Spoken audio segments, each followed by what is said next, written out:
사도행전 13장 42절입니다. 42절로 52절까지 오늘 마무리하겠습니다. 지금 현재 지역은요, 비시디아 안디옥이라고, 비시디아 안디옥이라는 지역이 터키입니다. 터키 지역이에요. 터키 지역의 큰 틀에서 터키의 갈라디아 지역 쪽에 있습니다. 남쪽이죠, 남쪽. 여기서 지금 바울이 복음을 전파하면서 구약 성경을 또 한 번 요약을 다 해줬어요. 사실은 그 스데반이 사도행전 7장에서 구약을 전체적으로 다 요약한 것, 그와 더불어 지금 여기 비시디아 안디옥에서 바울이 구약을 전체적으로 요약한 것, 우리들에게 구약을 읽어가는 시각을 열어주는 그런 중요한 의미가 있습니다. 자, 그래서 결국은 예수 그리스도가 메시아로 오셔서 십자가에서 죽으시고 부활하심으로 말미암아 우리에게 영생의 길을 열어주셨다라는 것, 그걸 얘기를 하면서 이 복음의 말씀을 거부하고 믿지 않는 그런 어리석음을 범하지 말라라고 권면하는 것이 어제까지 본 부분이었고요. 자, 이제 말씀을 마치고 바울과 바나바가 이제 회당을 떠납니다. 42절요. 그들이 나갈새 사람들이 청하되 다음 안식일에도 이 말씀을 하라. 말씀을 듣고 상당히 감동을 받은 것 같아요. 그러니까 바울과 바나바가 회당에서 나가는데도 다음 안식일에도 이 말씀을 하라. 와서 한 번 더 말씀해 달라. 이렇게 요청을 하게 됩니다. 회당의 모임이 끝난 후에 유대인과 유대교에 입교한 경건한 사람들, 요건 이방인들이라는 거야. 자, 그러니까 유대인들이 원래 회당에 모이죠. 회당의 모임과 동시에 유대교에 입교한 경건한 사람들. 그러니까 유대교를 꼭 믿을 건 아닌데, 그러니까 이방인이었는데도 불구하고 유대교로 개종한 그 시대에 입교한 경건한 사람들, 이 사람들은 이방인이에요. 많이 바울과 바나바를 따르니 두 사도가 더불어 말하고 항상 하나님의 은혜 가운데 있으라 권하니라.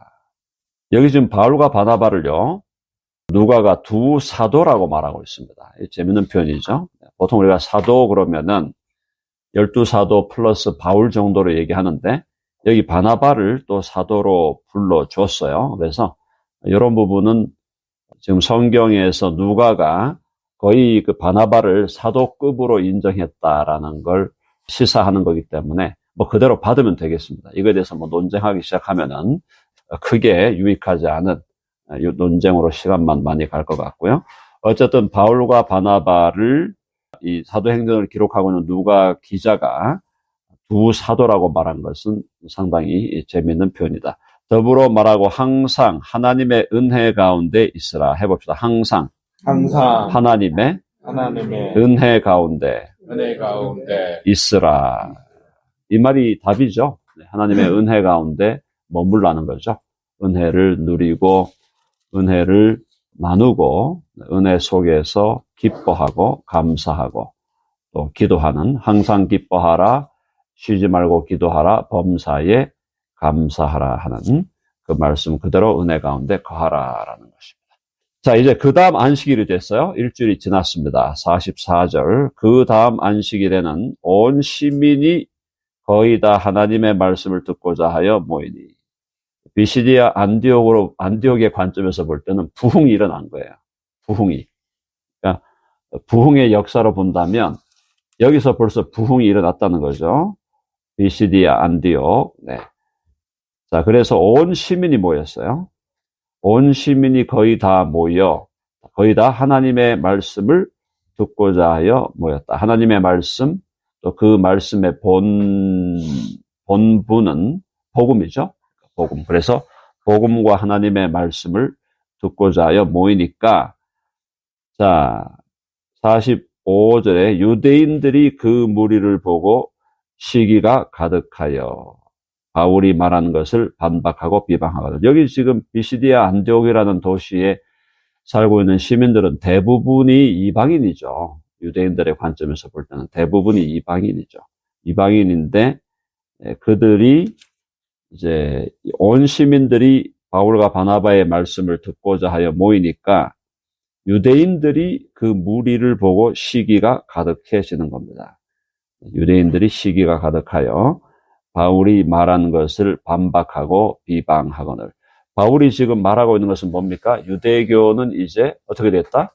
유대교는 이제 끝났다라는 얘기거든요. 바울이 하고 싶어 했던 얘기는 유대교는 이제 끝났다. 끝났고 성전 중심의 종교, 율법 중심의 종교였던 유대교는 이제 끝났으니까 사실은 유대교가 그동안 기다려왔던 메시아가 왔으니까 메시아를 따르는, 예수 그리스도를 따르는 새 언약의 종교, 예수 십자가와 부활의 종교, 기독교로 이제는 새로운 포도주와 새로운 부대를 형성해야 된다.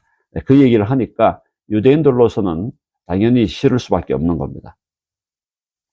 그래서 유대인들이 그 무리를 보고 시기가 가득하여 바울이 말한 것을 반박하고 비방하거든요. 46절이 신학적으로 굉장히 중요한 구절입니다. 같이 한번 읽어보죠. 다 같이 시작. 바울과 바나바가 담대히 말하여 이르되 하나님의 말씀을 마땅히 먼저 너희에게 전할 것이로되 너희가 그것을 버리고 영생을 얻기에 합당하지 않은 자로 자처하기로 우리가 이방인에게로 향하노라. 자, 바울과 바나바가 유대인들에게 책망을 합니다. 하나님의 말, 담대히 말했어요. 담대히 말했다는 것은 굉장히 드러내놓고 얘기했다 이 말이죠. 그냥 우리끼리 얘기한 게 아니고, 자, 담대히 말하여 이르되 하나님의 말씀을 마땅히 먼저 너희에게, 유대인이죠. 하나님의 말씀을 마땅히 먼저 너희 유대인에게 전할 것이로되, 그런데 결과적으로 보니까 너희가 그것을 버리고 영생을 얻기에 합당하지 않은 자로 자처하기로. 영생을 얻기에 합당하지 않은 자는 뭡니까? 안 믿는 거죠? 안 믿는 자로 어떻게 했다고요?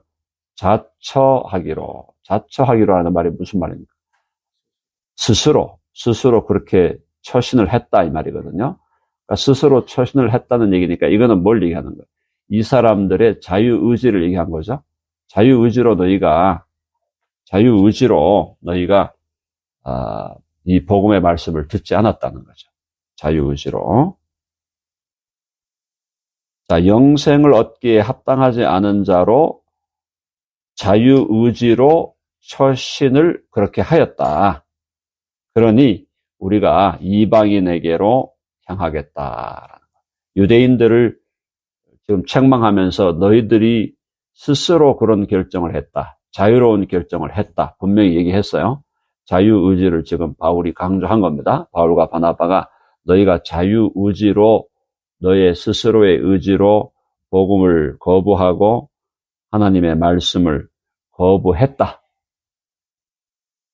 자, 근데 그 다음에 또 재미있는 표현이 나오는 거야. 그러니까 여러분들이 이게 이제 성경에서 어떻게 얘기하는가를 우리가 잘 봐야 되는 거죠. 자, 그래서 일단 거기까지 가기 전에 그래서 우리가 이방인에게로 향한다. 너희 유대인들이 스스로 자유의지를 가지고 그리스도의 십자가의 복음을 거부했으므로 이제 이방인에게로 향하겠다 그랬어요. 책망은 지금 유대인들이 자유의지로 복음을 거부하는 것을 책망하는데, 자, 큰 틀에서 볼 때 복음이 이방인에게로 전달되는 것은 하나님의 큰 뜻이 있는 겁니까? 없는 겁니까?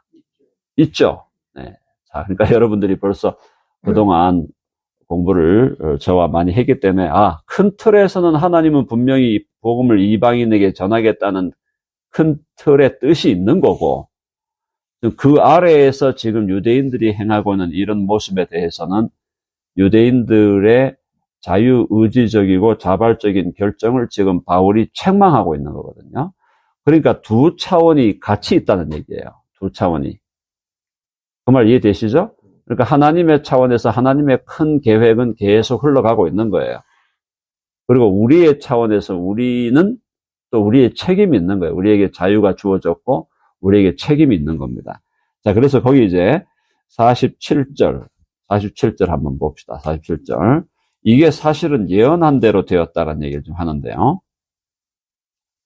47절 다 같이 읽어봅시다. 시작.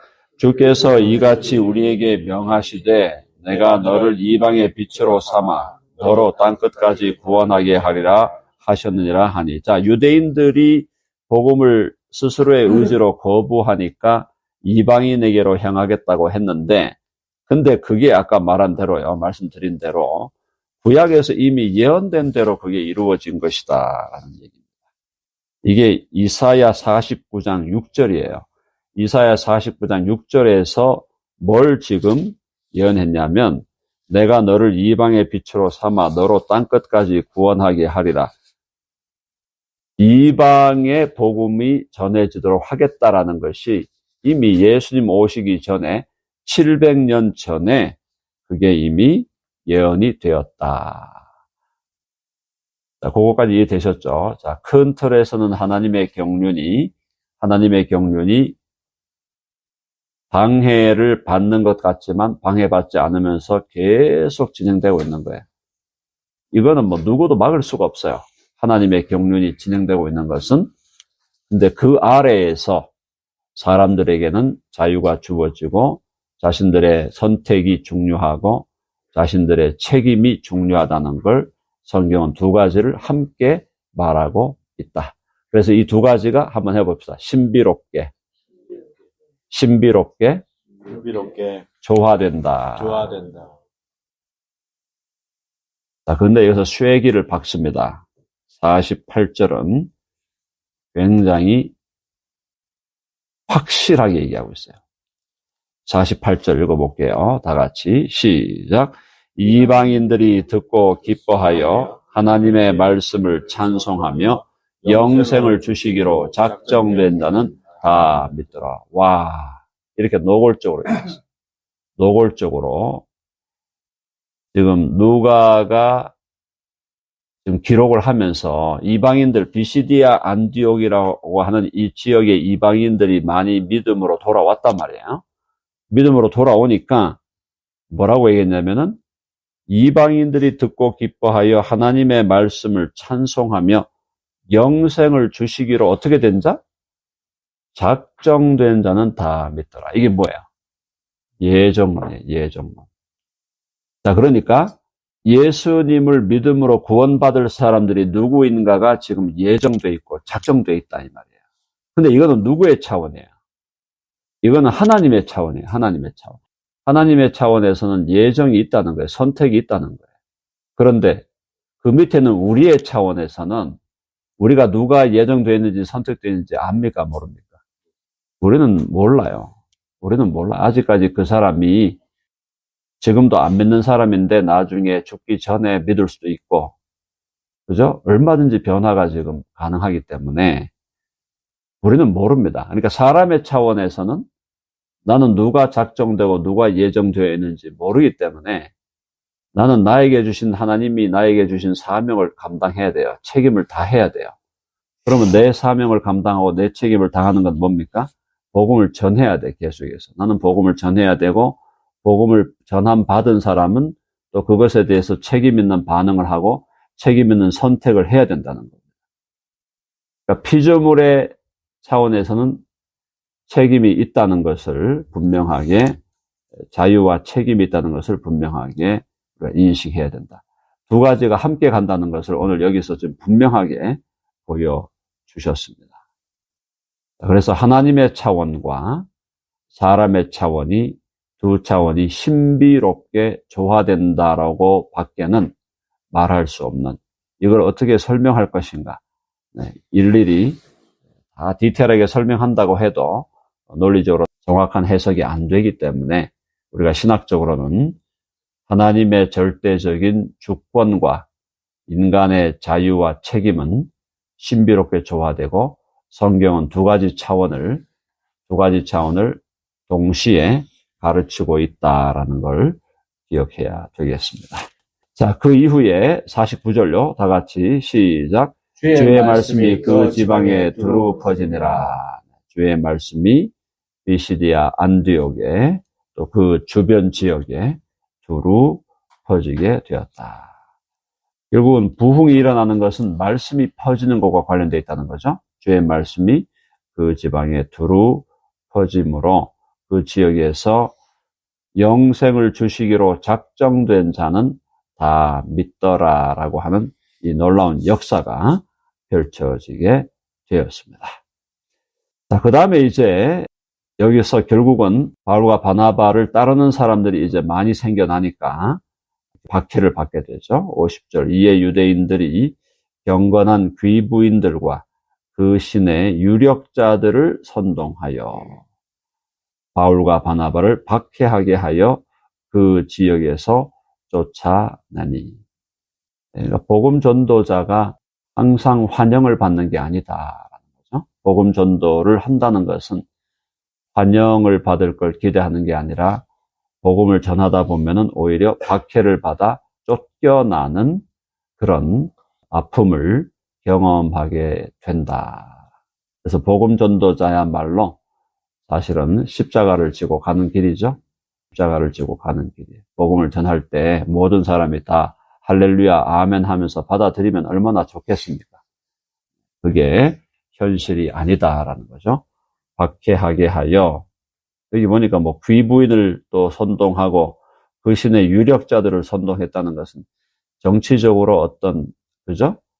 어떤 작업을 했다는 건데, 그걸 통해서 바울과 바나바를 박해하게 하여 그 지역에서 쫓아내는 역사가 벌어지게 되고, 자, 51절에 예수님이 하라고 한 대로 좀 했어요. 바울과 바나바 51절 다 같이 시작.